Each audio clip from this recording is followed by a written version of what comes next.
of What Are Saying Here? Alright. Okay, so we are live. Okay. First of all, thank you very much for joining us. It's a good pleasure to have you. And I don't know if you remember me. We met a couple of times at Rack Focus. We had some chats, with you and your husband. I was having a few movies in there. I was wondering if you remember me because long time ago. Yeah, we chilled and talked for a while. Yeah. I think last time I saw you, you guys were about to head out somewhere. I forgot. Probably. We're always going somewhere. Yeah, I remember you were going to California or something. Oh, maybe. Yeah. Gosh, it's all a blur. We do tend to travel a lot. That's probably like 2016 or something. Yeah. That's correct. Yeah.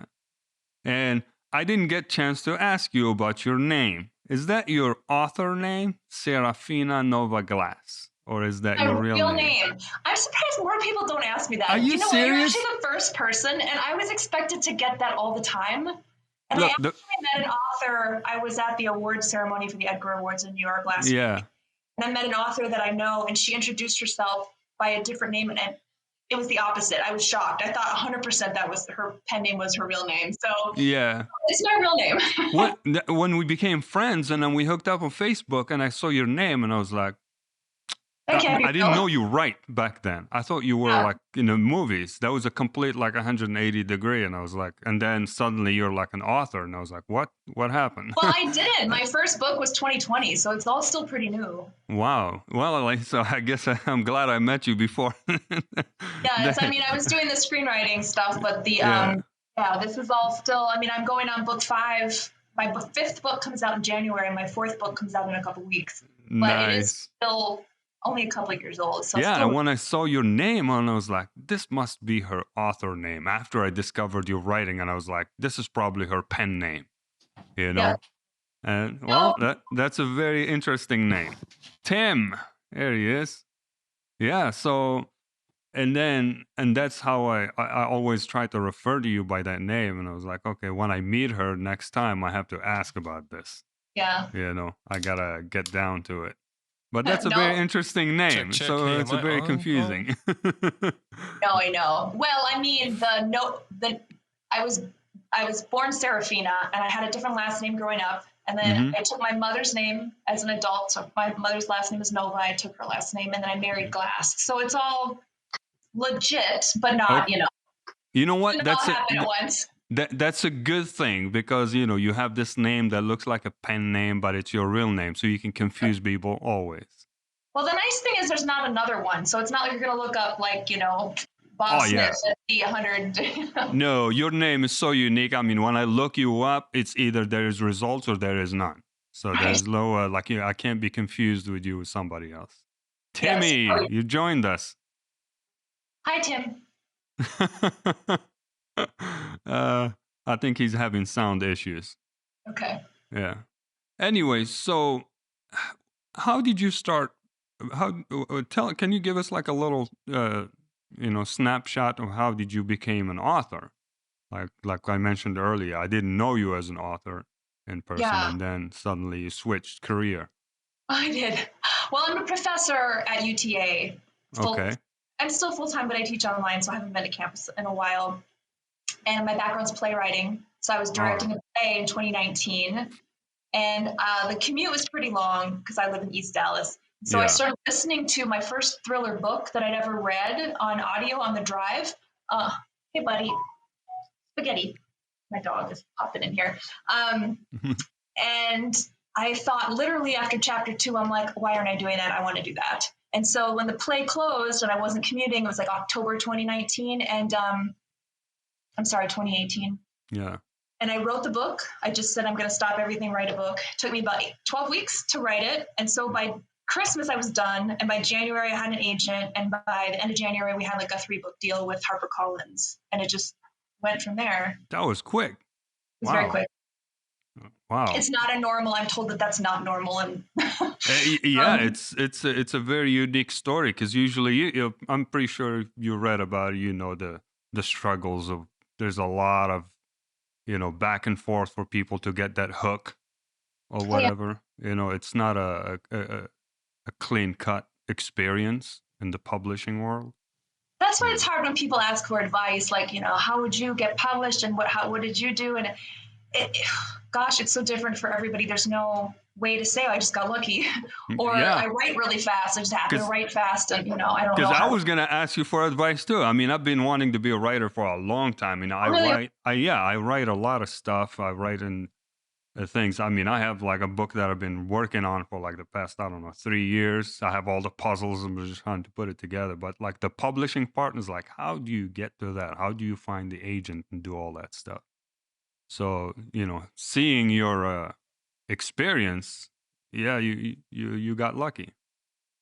Yeah. I mean, I think lucky, but I also think it's not like I just started. It sounds fast, but I've been writing. I mean, I was writing Hallmark Christmas movies before that. I think 6 or 7 of them were option, and then before that, I was a playwright. So I did get lucky in a sense, but I think that there's an appetite for thrillers, and I write them pretty quickly. I usually take only about 12 weeks to write a book, and so I'm Yeah. popping out pretty quick. And publishers, I mean, that's attractive to publishers because they're going to be able to keep selling you. Yeah.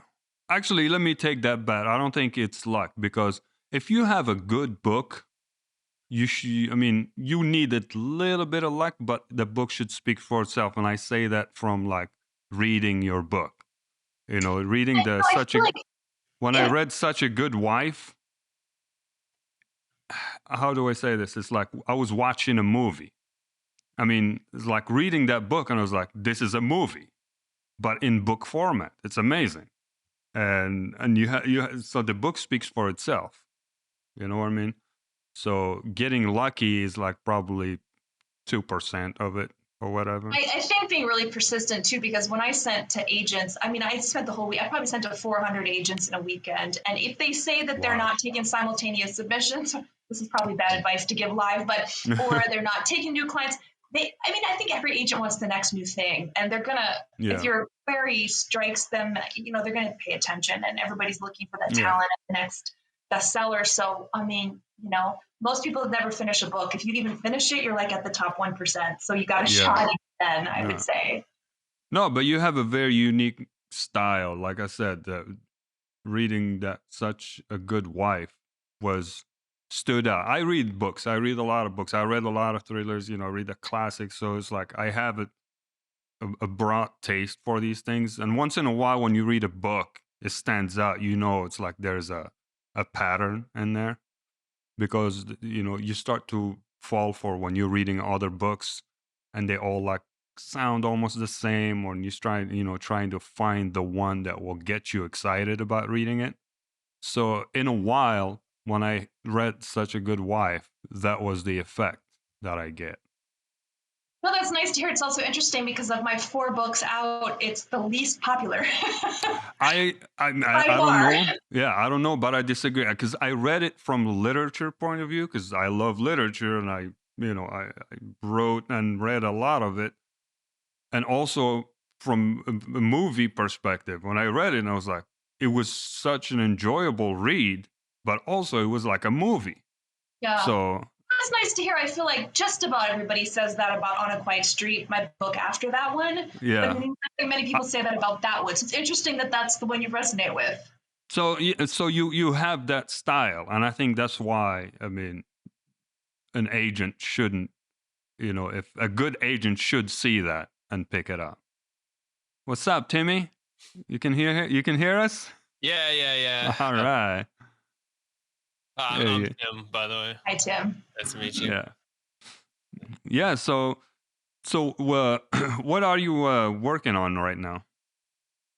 I just finished a book 3 days ago, and it's called A Vacancy in Room 10. Well, so my book, The Vanishing Hour, comes out at the end of May, just in a few weeks here. Yeah. And that's a little bit different. It's a little on, I say it's a little on the darker side. It's a little less domestic and not more serial killer, but just a little bit edgier than my first 3. And then The Vacancy in Cabin 10, The Vacancy in Room 10 comes out very quickly after this one, already in January. And so that hasn't been gone into editing yet. It's just freshly finished. Yeah. And so since I just finished that, I'm not thinking about anything else right now. I don't know what's next. I have So another book I have to write to fulfill the current contract, but I haven't thought about it yet. are you only too much into thrillers, or are you considering other uh, genres in the style? A good question and a conversation I've had a lot recently, and I am thinking about moving into maybe some other genres. So I haven't really decided, but it's definitely a conversation. You know, Anne Rice passed away, so you can probably take the helm. That's very generous of you to say. You know, I love literary fiction. I grew up on literary fiction. I mean, I come from the theater and academia, and so I think, you know, James Baldwin and, you know, Kate Chopin and these great writers, that's the kind of stuff that I used to read. I went into genre fiction because I love thrillers and because, you know, it's just sort of an easier elbow into the business. But I don't know. I don't know that it'd be too far off to maybe think that I'd delve into literary fiction again someday, writing wise, maybe. Yeah, I mean, I don't delve too much into that, you know, the new fiction stuff and all that. I read mostly like, you know, the classic literature, like, you know, Dostoevsky and Tolstoy and all that stuff, you know, Balzac and all the French gurus and things.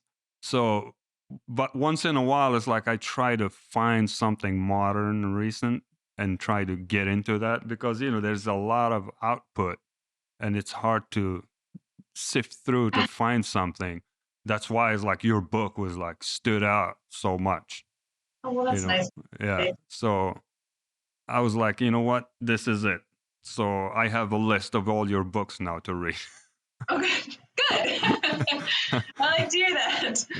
Yeah. I made Tim read it, and I was like, okay, you need to read this book. True. Yeah. I remember when you told me about this, I was like, all right, let's check it out. I like that comment that you made that it's like a movie and whatnot, and I feel like that's really captive to me.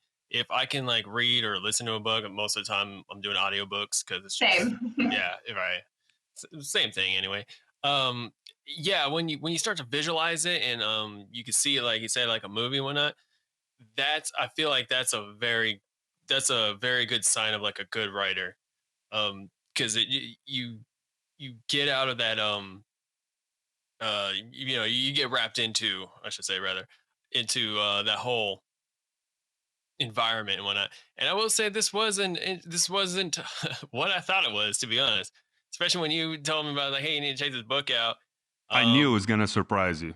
yeah, like the title, I'm like okay, this is not what I was expecting out of you. But sure, yeah, let's give it a go. Like I trust your word and it was actually pretty good. I was actually genuinely surprised.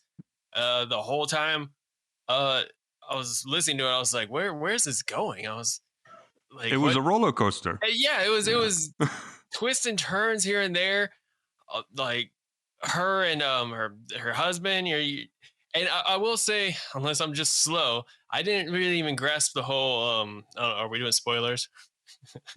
Spoiler alert. um, I didn't like grasp the whole thing, like because he worded it. From what I remember, sorry, it's been a minute. From what I remember, you worded it in a way that you couldn't tell if she went with it, until like a certain point into the book, you're like, oh, she's been doing it. Or not only did she like do it, you get that thing like it might have just been one time, but then you kind of realize it's like gradual. There's been a kind of a continuous thing. At least, Right. yeah, that's what I came from it, and I was like, oh wow, that's an eye opener, and like how it just snowballs and everything, and the ending and all that stuff. Well written, very well written. It was a good study of, what do you call it? A human transformation. It's like this Yeah, perfect woman who's like, you know, just regular, boring, normal life. But like what happens once, and this could happen to any of us, like, you know, when you're put in the circumstances, you get to discover how far you would go or not go at all or collapse. And then this woman, like the way you took us through her progression, how she transformed and just took it to the next level. And I was like, what just happened? I mean, I expected her to, like, you know, freak out and try to protect her perfect life or whatever life she has. But she discovered a side of herself that she is creative. She can go far to not let things, get out of control. It was a good character study. I I think can those give are you that. some of my favorite kinds of movies or books where, just your average person gets put in it, these extreme circumstances and then do things. You can maybe see yourself doing the same thing if you were put in that position, or doing the right thing to begin with. But if you didn't and you got yourself in that kind of pickle, like what extreme, and I try to imagine every step that she took and every extreme thing she did and justifying to herself why, in order to kind of make that sort of domino effect make sense. But those, I think that I just like those because it's not, as much as espionage and superheroes and all that's great. I think just the real person, the average person, the domestic thriller is, more exciting to me because it's just so plausible.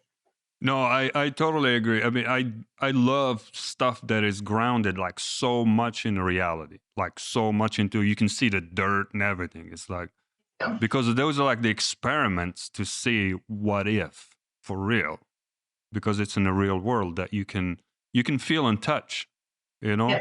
it's someone could be next to you versus something that is. I mean, the fantastical stuff is good, but you go to it knowing that. Yeah. But mostly the things that are like this, you go to it, you can never know what it is, and then unless you experience it, Yeah, it and you go through that. makes it very human, if you will. Yeah. Like you were saying, grounded. Yeah. Yeah, that's why I like it. I think that's true. Yeah. Did anyone give you offers to make it into a movie? So this one that I wrote after that, the one that I told you is doing much better than this one, called On a Quiet Street. Yeah. Yes, I'm not actually, I can't get details actually yet, but we're looking at a limited series for the next book, On a Quiet Street. Yeah, I read reviews about it, and it's in my next queue to read. I just didn't get a chance to read it, but On the Quiet Street, that's the one I have after the. Yeah, so that's the one. one that we're looking at potentially. It was nominated for an Edgar Award. I think I told you we were just in New York for the ceremony. I didn't win, but it was cool. There's only 5 of us nominated, so it's an honor. It was really cool to be in this great company. Congratulations, that was good. I think I saw a couple of pictures. Yeah, that you posted. So it's nice to get that kind of recognition and have, potentially, I'm sure you probably know working in film, things get optioned all the time, and it doesn't mean they'll get made, but it's a big step. Yeah. It's taken a while and a lot of negotiating to get to that point. So, it's cool. It's kind of crazy coming from never conceived of really writing crime fiction until 3 years ago, and all of a sudden I'm on book 5 and these things are happening. So it's still sometimes kind of surreal, but yeah, I mean, it's kind of taken on a life of its own, I guess. Hey, look, one of these days, if I ever get budgets and become capable of making a big movie, I'm making a movie out of Such a Good Wife. Hey, it's all yours. You know what? It's good. Like you said, everybody underestimating it. Everybody knows, but I know exactly what I want to do with it. Oh, cool. That one, I know. But until then, get a financer. We're on. Yeah, until then, that's the one I'll make. Cool. It's just such a mind-stretching book. I don't know. I know I keep praising it so much, but it's true. It's not a praise. It's true. I feel like 99% of my audience is women. So the fact that you feel that way about it is fantastic. I mean, and definitely, maybe not 99, maybe 95, but I think that the men that love thrillers, like really love thrillers, but maybe usually go for Harlan Coben and more sort of high concept, crime and really fast paced. And these are a little bit more, not cerebral, but sort of more character psychedelic thrillers, Yeah, and so I really appreciate that you appreciate it. I think that's great. I mean, because I see the pieces. The reason I say this, like, I see the pieces, like the way you were able to put it together. Because, like I told you, I've been writing a book for a long time. So, like, I have the pieces, but like how to weave it together is like the puzzle. I have every piece I need. It's just how to achieve and deliver that fluidity. You outline your book? No, I don't. I just dive right in. Yeah. Oh, wow. Okay. Yeah. I wish I could send you a copy to give me your opinion, but it's in French. I don't know if you can read it. Yeah. It's in French. But it's like one of those situation stuff. It's based on like real life kind of events, but it's one of those things where you have like people in extreme situations and things happen, and like you get to see how they handle it or how far they go with it because of the circumstances, not because they are bad. That's just it's I so love that. I'm amazed by people who can even conceive of starting writing a book without outlining it. I outline it next level.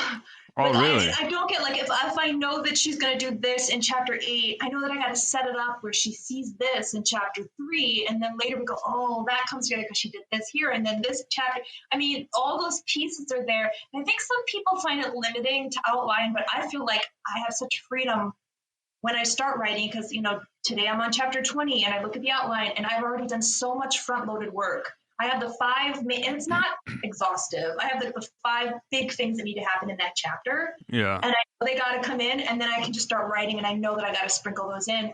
And then I'm never, and so I sold the first draft because I don't revise very much. And Yeah.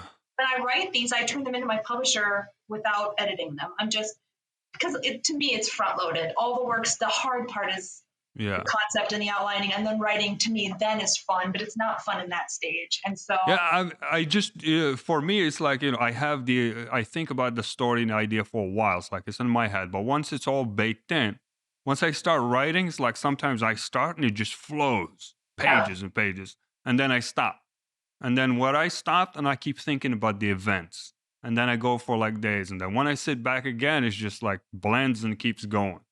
So I don't have the ability to sit and plan things, but I can sit and just like when I start, it just there's doesn't a lot stop. of writers who do it that way. Who and I'm not one who has to write every day. I always get that advice: you should write every day or journal. I'll just do kind of that, like just bust out a project and sit in my chair for a week, and then I don't want to think about it for a month or something, like in big chunks like that. But and there's people, we call them pantsers. They fly by the seat of their pants writing. So are you an outliner or a pantser? I'm always asked. And the pantsers, like you, I think there's a lot of them. It's probably, I don't know if it's 50-50, but I find that when I'm in interviews, especially with other authors, more of them don't outline than do.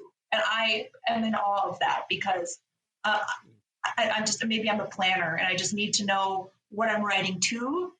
Otherwise, I'll be driven crazy not knowing, I need to know the end. Here's the thing. You hear a lot or you read a lot of articles about like how you're supposed to write and how you're supposed to do stuff. I think that's all BS because everyone is different. The way you works for you, and that's the only way you can be productive, and that's how you should operate. I can't do what you do. Exactly. And you can't do what I do. So no one should force themselves into like a formula to work.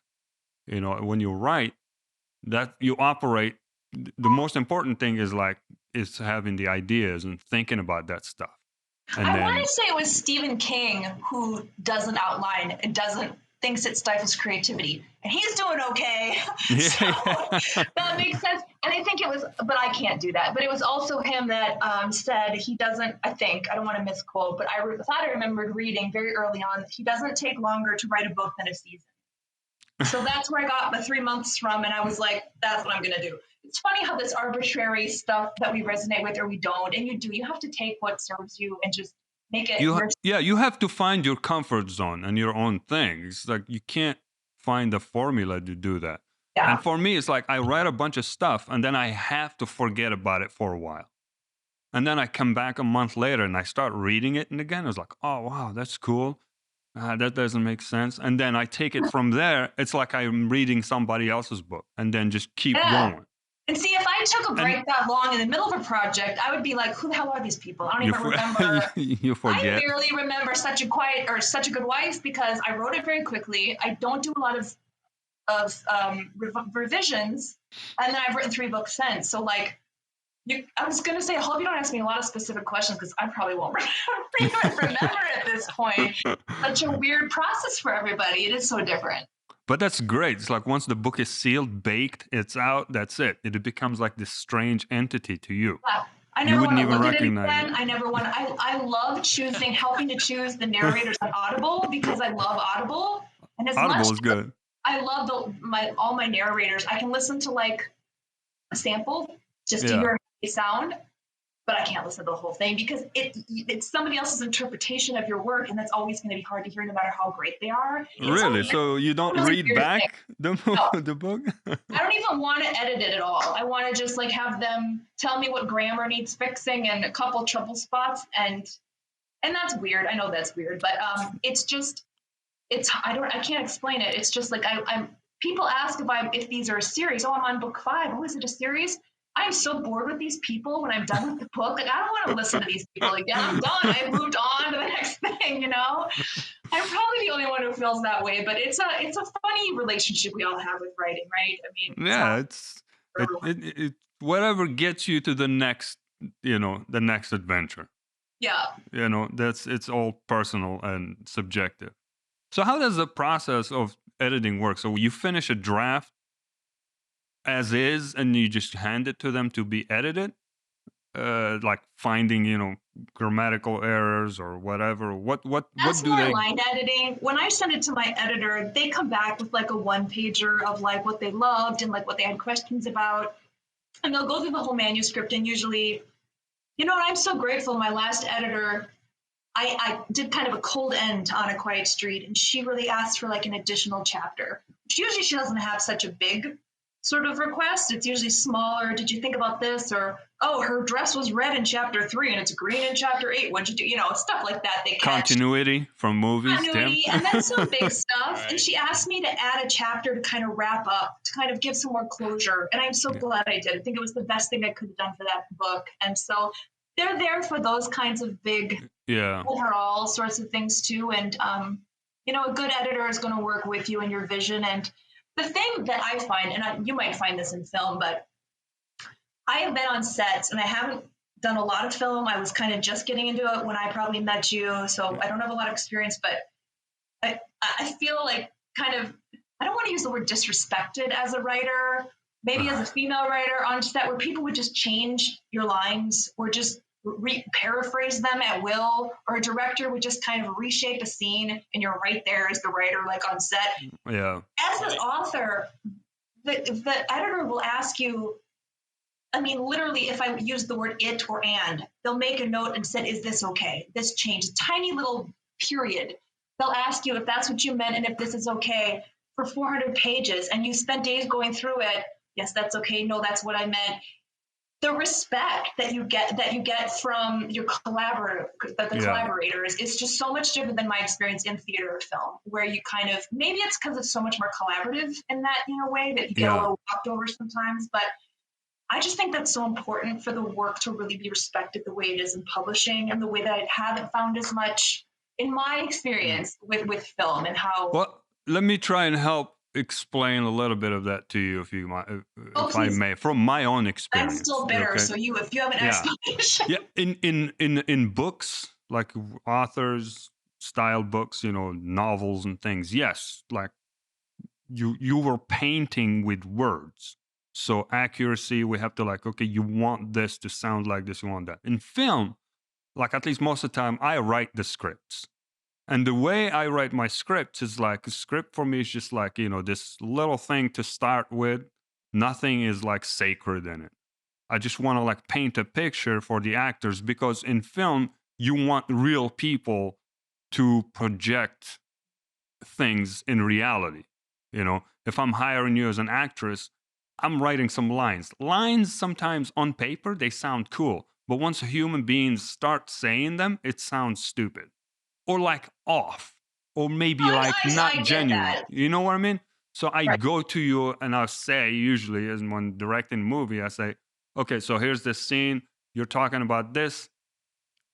I want you to try to make this as real as possible. So take these words as suggestions, but I would like to see writer's nightmare. Yeah, because I want you in real life. If I put you in a scene, I say, okay, you're fighting with your husband about specific something, a remote control. I want this to come out realistic, because we're painting visually. So you want a little improv, the visual medium. Because when I sit and write it by myself, a lot of times the dialogues you write, it's not realistic. That's why like you always get that going joke where it's like a single child writing a script or dialogue for a brother and sister, and they're like, "Hey, what's up, sis? Like, what's up, bro?" Nobody talk. Yeah, no Nobody one talks like talks like that. that in real life. Well, you hope you have a writer who would never do that. Yeah. Or just the overuse of someone's name, like "Hello, Yeah. mother." Hello. I mean, like, it's those 101 writing 101 things Yeah. that we hope that we don't have to. But that's such a great example. You have no idea how many times a day as a teacher that Yeah. I talk about that. But writing for film, the writer who writes for film has to have like more of a visual, like eyeballs visual perspective to words versus a book. Because But things don't in you the think that in any kind of big film, the writer would be sort of that you collaborate in a sense to make Oh sure that yeah. okay, yeah. So I think No. that's the problem I have, and I totally agree that it needs to sound natural, and on Yeah. paper sometimes it's stilted. But in the theater, they have auditors come to big theaters, and for every word that an actor paraphrases, the Yeah. theater can be fined if they're Wow. not literally verbatim the script. I mean, I don't think that Wow. often, but it's possible. They can send an auditor to your production of Big Town, whatever. I mean, Yeah. and you can be fined for every paraphrase that the actors didn't. That's how respected like the written word is, kind of in my world. So it was a Yeah. little bit of a shock, but I do hear what you're saying. But like for me, like I said, I always like set my scripts to be not sacred. So I'm like fluid. It's all about the visuals, and I let people experiment, and the actors, I give them stuff. But if I was working with a writer, the way I would do it, I'll have you with me on the set Yeah, always. And then we both get to see people say those lines and words in real life. I'll let you, handle it. yeah. I'll handle I their think that's right. performance, I'll handle the stuff. But the words, I have you see for yourself Yeah, if the words you wrote sound good, do they sound lame or do they sound realistic? And you have to figure out a way how to verb it for them if you want to stick to words to say it yeah. a certain way. I There are totally some yeah, scenes that you have to say it exactly as on paper. yeah, yeah. But I think that relationship and the respect of that relationship is what I mean. Just making sure Oh, that yeah. on board, and then you try sort of the improv and paraphrasing, making it sound natural, especially if the actor's kind of not able to make something sound natural and they need to kind of Yeah. just say it the way they need to make it work and stuff. Of course, but I totally agree with you. If you hire the writer, like I said, I would have them with you, use them. I'll have them with you all the time. They have the experience, they have the vocabulary to phrase things, so they can at least take that load off of me, so I can focus on other things. But use the writer, have him with you, experience this stuff, tell him what you're going for. They find the words, not just bypass them straight up. I mean, I can bypass my own script because I wrote it. I can just right, whatever. But if I had a writer that I hired, bring him into the experience. right, yeah, Let him take the first stab at it before you completely ignore them and start telling people to improvise and do weird stuff. yeah. I mean, that's Yeah, just and I common think that's sense. just why it's harder. I think if you are just truly a writer and you're not a director or an actor or anything else, um, you know, when you're really just wanting your story to be told the way that you're telling it, I think that's when fiction is a little bit easier for a writer in a sense. It's the control. I think it's the control I like. Yeah, I have a yeah. lot more control over it that needs collaborative. And I love theater and film. And I'll probably always dabble in it, just like On a Quiet Street, if we're working on a series and stuff, and I still work in theater. I still love it, but I just think that just the absolute sort of control over a story on paper that nobody changes Oh, yeah. is maybe my power trip, but it's nice to kind of be in that medium and have that experience too. No, I totally agree with you. I mean, it's one of those you have Yeah. to find a place where you have 100% control. Like in movies, we have to collaborate and do stuff. For me, when I sit down to draw, I draw here and there. It's the one place I know no one tells me what to do. It's just Yeah, me, yeah, the pen and the paper. I go crazy. yeah. There's no one can change anything. It's the same thing. Everybody finds that one place because you collaborate all the time, and you have to deal with different personalities. Yes, and for somebody like me who is very solitary and could be left alone all day, which I usually am with my dog and my audiobooks on my walks and my computer by myself almost all the time. It's great. I love it. I envy Collaborating with you. people, I don't know anymore. I don't even know if I could do that anymore. It's been a while, and I just kind of, it's a very solitary existence. And if you're made for that, good on you. I mean, it's just it works for me, and I kind of finally found that in fiction. And I'm glad I found that because, again, I love this other stuff, but I'm just less of a collaborator and more of a loner. And so I'm glad that I kind of get to still do what I love to do by myself. what you're saying is you kind of thrived during the whole COVID thing. Oh, nothing changed. Nothing. I'm the weirdest person that way. I was already teaching 100% online. Come here, Bubby. I just have my day-to-day dog walks, workout, computer. Nothing changed. It was pretty sad that I didn't feel the effects of it actually anyway at all, and nothing's changed that much since, except I can go back. That's amazing. You're the first person I talked to who said that. It's like everybody, they all like experienced some shift and whatever. Oh. I mean, as far I'm as staying grateful home. for having a job that was COVID proof because I still was just a remote instructor. And well, I will say though, having my debut novel come out spring 2020 sucked. Oh, so how did That's that go? something I'll never get back. And what was the experience? Well, it was just a wah-wah, things were just not happening. And it's Such a Good Wife, it was the next spring, but we were still the publisher. I've yet to do one in-person signing or book launch party or anything, which most authors do on book 4. It came out at a time where everything shifted with publishing, and you'd think everybody was home reading and book sales would be better. That might be true for established authors, but for debut authors, which I was in 2020, it was rough. And it didn't get better with Such a Good Wife, and it finally got better with On a Quiet Street, which has done well. And now I have another one coming out. So, crossing fingers that we're on a trajectory, but it wasn't the time to debut, at all. And everything, any touring, anything that you usually do, that never happened and still hasn't. It's just sort of all stayed. My book comes out on May 30th, so a few weeks. I probably do laundry that day. There's not even that's just how it is as COVID still. I mean, it's just, I don't know, it's weird. It's hard to explain. You're just kind of used to, it's not even about the day that it comes out though. It's about a few months later when you see how it does really. But of course you want to celebrate in some way. Of course. Yeah. That kind of reminds me, because we had, me and my company, if you will, Real Unicorn Productions, shout out. We had a COVID release of our, what was it? Technically our second film. And it was kind of disappointing because we had all these plans for have a couple of weeks in certain theaters and whatnot. COVID happened, shut down everything. We finally got the movie out. Right now it's on Tubi and all that, but we had basically a private premiere, filming premiere, and it was really just us renting a theater to be able to do that because no one was doing the theaters, no one was going out.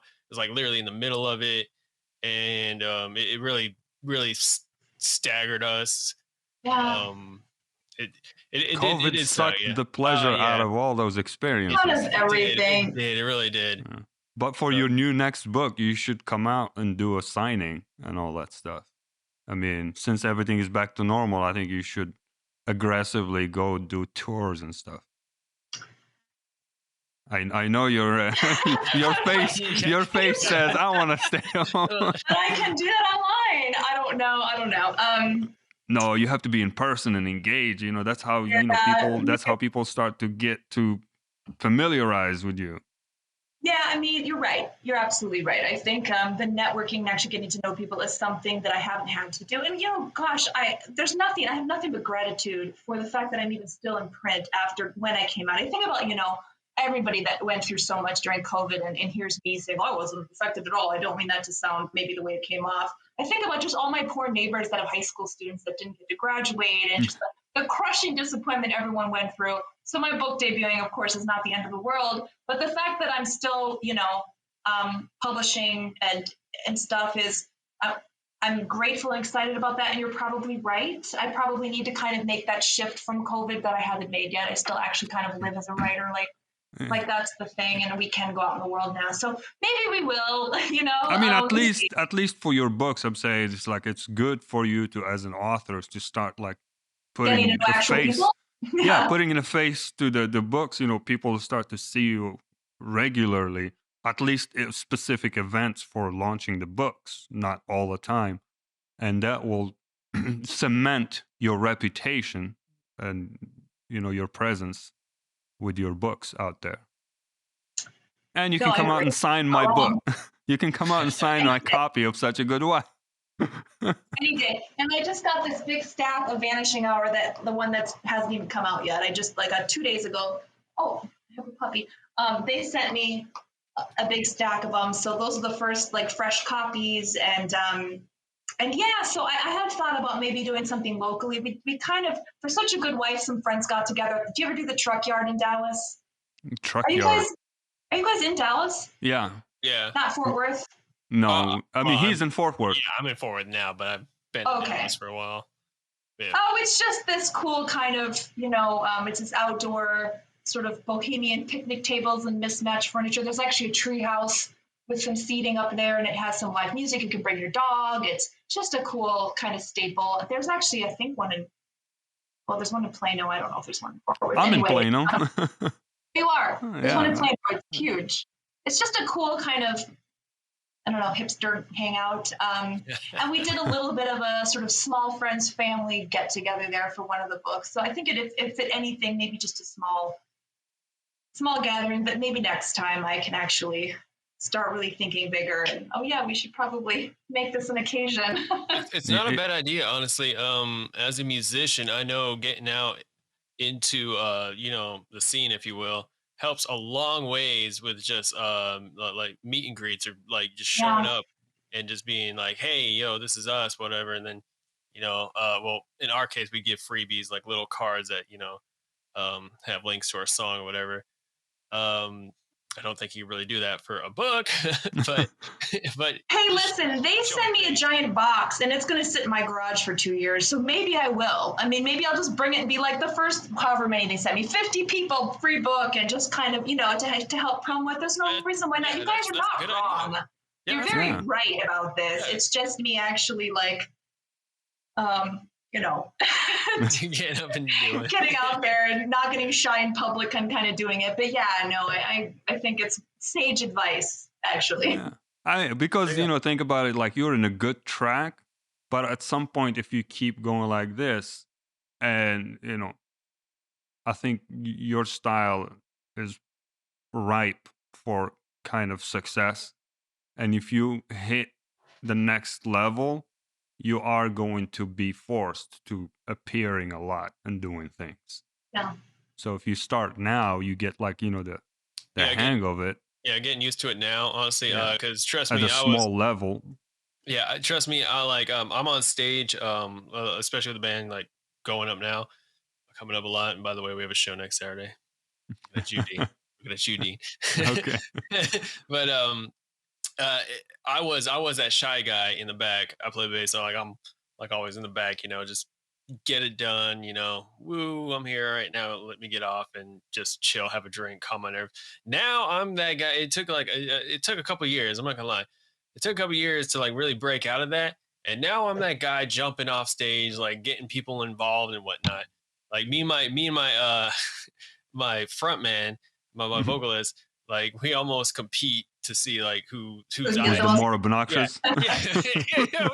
I love that. No, you're right. I think the thing is you get comfortable. Like obviously I come from the theater and I lecture in front of students all the time, and I teach public speaking, for God's sake, not anymore live, because now I've been online for 4 years. Pre-COVID, I started being fully online 2019.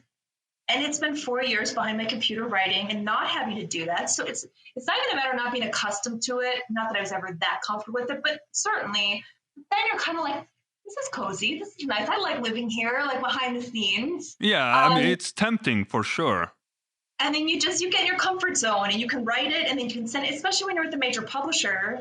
they get to do all the marketing for you. You can just write the next thing and stay in your comfort zone. So I think you're absolutely right that getting out there, and just having a face in the community, especially just locally, is important. Yeah. Locally. If you start locally, trust me, it goes a long way. Your name, just it those grows. Yeah. Yeah, it grows by itself. So when do we expect the new book? May 30th. May 30th. All right. So this month. This month. All right. I'm gonna read the other one first before I jump into this one. So we're gonna put that one on the calendar. Yeah, I feel like On a Quiet Street is it's the one to definitely the one to read next. It's actually, you know what? Then when your new book comes out, we're gonna read it and then we're gonna jump on a conversation about it to celebrate. Cool. You mean Vanishing Hour or the one after that? January 9th, the next one comes out, which is insane. That is so cool. No, the one that is coming out, May. Yeah. May 30th. So the recent one, yeah. So we're gonna make you come out. Okay. All right. We're gonna make you come out and you start. Okay. It's a Tuesday, so I don't know, but if you guys, it's gonna come out. Okay, it's gonna come out Tuesday. We're gonna read it quickly, and then that weekend we're gonna hit it. You can actually get if you want. Well, you like to listen to them. I mean, I can get you an advanced copy like today. Oh, I love real copies. The only reason I listen to books is because time's constraints sometimes. Right. But I'm old-fashioned. I like real books. Well, if I got you a copy now, it would be digital because they are sending digital galleys. I have physical copies, but that would take a while to get you. But anyways, I'm just saying, if you want to read it before it comes out, I can find a way for you to read it before it comes out. Yes, please. But you were going to read On a Quiet Street, though, so we'll figure it out. Look, I got a bunch of books behind me. I'm reading all the time. Good, I love it. Yeah, I'm a book nerd. I mean, Tim, Tim is started to join the wagon. Yeah, actually, it's funny that you mentioned that because my girl literally just went to the library and picked up a couple books. A book for me specifically, which is a whole D&D thing. Yes, I'm a nerd. But I'm probably literally gonna start reading that probably after we're done wrapping this up. Or they start. Nice. I mean, there's nothing wrong with some good old nerdy D&D. I like it. Yeah, we play D&D. We're nerd. Hey, no, I saw your Spotify, and I was like, yeah, I mean, like I said, I come from the theater. That is not foreign to me at all. Yeah. At all. Well, yeah, our thing is all mixed. You see us playing D&D, and then we talk to directors, and then we talk to some people who do like theology, weird stuff. So it's like everywhere, which is, It's kind of fun to just be able to take wherever, I like a theme, but wherever you're interested, like I said, when I write a book, that I'm done with that, I want a totally new idea, something fresh. So to be able to just kind of go wherever your interest leads you, to not have to be stuck to one thing and then feel like you might get bored of it. I mean, I can appreciate that. So let me ask you this. I mean, since you started writing recently, but I'm pretty sure you read books before. If I were to ask, who's your major influence, literature-wise, who would that be? So do you mean like literature that I grew up with, or like in my genre, who would I recommend to read other thrillers by? No, not recommendation. Use you as a writer, like your main influence would to become a writer. When you started writing, like you have that one or two authors that you'll be like, these are the people, kind of like. Okay. So I would feel like those are more contemporary thriller writers that I fell in love with and said, oh, I really like what they're doing. I want to do that too. Because like I said before, old literary theory and literature and the things that I, all of, stuff from the past is in a sense an influence because it kind of shapes who you are and your love for literature. But as far as real influences recently, I would say Lisa Jewell is a gift to the thriller space. She's beautifully literary and can keep, the pages turning. And she's a really special writer. And I also like Lucy Foley and I like Ruth Ware. Ruth Ware is the writer that I was actually listening to her book in the car when I said, I'm going to do that. So those are some of my favorite, like pretty contemporary thriller authors right now. Right on. Yeah. And did you hear about recently, it was on the news, what's her name? She's a famous writer. She writes a lot of romance book. Nora something. Efren? Man, I can't forget her name. She's a very big name. She writes like a romance books a lot. Nora Ephron. Probably. Yeah, 5 of her books or something, they were banned from the library in Florida or something like that, and then some other states. What do you think of that? I think we could go down a big rabbit hole when it comes to that. I mean, she was outraged, and she came and spoke out and says, that's I'm like outraged. BS.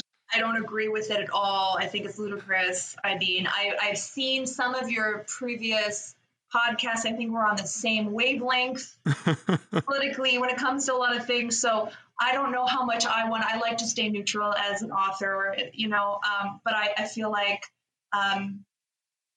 not neutral. I don't want to throw out any major opinions on it, but I do think that it's, a shame that any book would be banned. And I think it's sort of shocking in 2023 that that's even happening. It really is. And that, I think that we're doing the best we can to sort of, resist crap like that as much as possible. We probably could do more collectively, but yeah, it's insane. I mean, to me, book banning and book burning is symptomatic of a failing civilization, because that's like, dark ages practices. I can't disagree. Yeah. 21st century books or any medium of communication, information, and creative outlet is not up for discussions to be banned or not. Because, you have to accept the fact that the diversity of people, they will say whatever they say. You can only combat those things by engaging them, either proving them wrong or not. It's like you fight on the arena. You can't just burn something away. Yeah. You can't burn disagreement away. That's it. You can't, I'm just saying. But yeah, it's unfortunate, 2023, 21st century, everything is in the internet. You can never delete stuff anymore. You burning a book is a very pathetic attempt. It has the opposite effect. It's like, hey, pay more attention to me. I'm a book, and you know what I mean. Like, it's not. It really almost has the opposite effect. People were more interested in knowing what it is. Why would you want to keep me from this information? That is so correct, because growing up, especially when I was a teenager and everything, like, I loved reading book literature, so I grew up reading a lot of stuff, and then it was specific. I remember every book I hear about was like, oh my god, this book was banned, it's sacrilegious or bad. My interests burns to the skies. Like, I need to find this book. I want to see what's in it. Right. I'm not interested in the, like, whatever pornographic material or sacrilegious material. It's just like, I want to know why they banned it. It's like that burning curiosity that so many people are up against it, like about to destroy the whole country just because of a book. So I wanted to see. And then when you do read it and you wonder why they banned it, you still wonder, because it's nothing you don't see every single day. Yeah. I mean, the girl who has a transgender show on TLC or something like that, the entire show about being transgender, but you're going to ban this tiny little book. Like that makes all the other, outlets she has disappear, because you're trying to control this one piece of it. And I think it does. And good. I'm glad it draws more attention to most of these types of books. Most of the books in my life that I read, they were banned or like, hated or feared and stuff. I obviously target them and collect them on purpose, but reading them, reading them is like, I have yet to find something super shocking that, why they banned this book. I was, there was like, okay, there's something weird or two or clever, but there was not like, I was never super shocked by the book that was like, oh my god, yes, they should have banned this book. I have yet to find that. Well, that's an interesting question. Probably the one shouldn't be answered, but what would make you not want to read a book? Like, what information? We'd be like, okay, I wish I never would have read this. Like, this should be. It exists. I'm sure it exists out there, but no, I mean, it's called the government documents. Yeah. Yeah, I mean, I hope you are encouraged to not,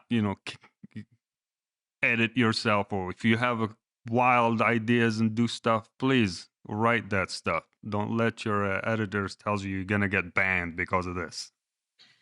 I think that the stuff I'm writing is escapism, and it's fun, and it's, there's definitely human elements to it and all of that, but hey, if they ban one of my books, I would feel like I'm a success. But I really don't think that's going to happen. Not the kind of stuff I write, but Why you be surprised? Maybe I would be. I don't know. You'd be surprised. Yeah, take some of your characters. If you start to, make your characters more current, throw in their genders and trans and all that stuff, and put them in real life and see what happens. Demonstrate that they are just human beings like everybody else, but going through the motions, you might get banned. No, you're not wrong. Because you used characters that are not conventional. Yep. Yeah. So do that, and your success will be guaranteed. That's my advice. Sound advice. Well, thank you very much for being with us. Thank you, guys. I don't want to hold you up for too long. You've been very generous. Indeed. And it's been a pleasure. Yeah. Yeah, well, I appreciate you guys asking me to join you, and it was fun. And we'll party when the new book comes out. Apparently on Tuesday. I was gonna say, I'm please. sure we'll be in touch. You're local. Yeah, we're local. So once the book comes out, definitely we want in on that. All right.